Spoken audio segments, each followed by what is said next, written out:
என்னப்பா நீ மதுரன்ட்ட போய் காசு கேட்டிருந்தேன் 60,000 கொடுன்னு.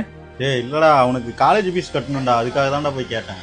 அவனுக்கு காலேஜ் ஃபீஸ் கட்டணும், நீ எதுக்கு 4 பேர்கிட்ட போய் கேட்டிருக்க? ஏன்ட்டதால கேட்கணும். இல்லடா நீயே குடும்ப கஷ்டத்துல இருக்க, உன்னையவே அடிக்கடி எப்படா தொல்லை பண்றது? என்னப்பா நான் குடும்ப கஷ்டத்துல இருக்கிறேன்? என் தம்பி படிக்க வைக்கிறது எனக்கு என்னப்பா வேலை இருக்கு? என்கிட்ட கேட்டா நான் ரெடி பண்ணி கொடுக்க மாட்டேனா? இல்லடா 1000-2000 உங்ககிட்ட கேட்கலாம், 60,000 ரூபாடா. என்னப்பா 60,000? எனக்கு புரியல. ஏன்ட்டதால கேட்கணும், நான் தான் அண்ணன் வீட்டுல இருக்கிறேன்ல. என்கிட்ட கேட்காம யார்கிட்டயும் போய் கேட்டுருக்கீங்க. என் தம்பிக்கு செய்யாம நான் யாருக்கு செய்வேன்? யார்கிட்டையும் கேட்டுருக்காதீங்க. எப்போ கட்டணுமாமா?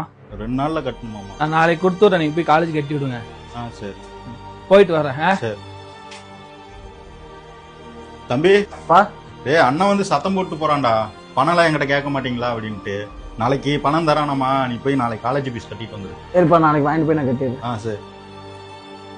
மெல்ல வளைஞ்சது ஆகாயம், உள்ளம் சிலிர்க்கிறதே.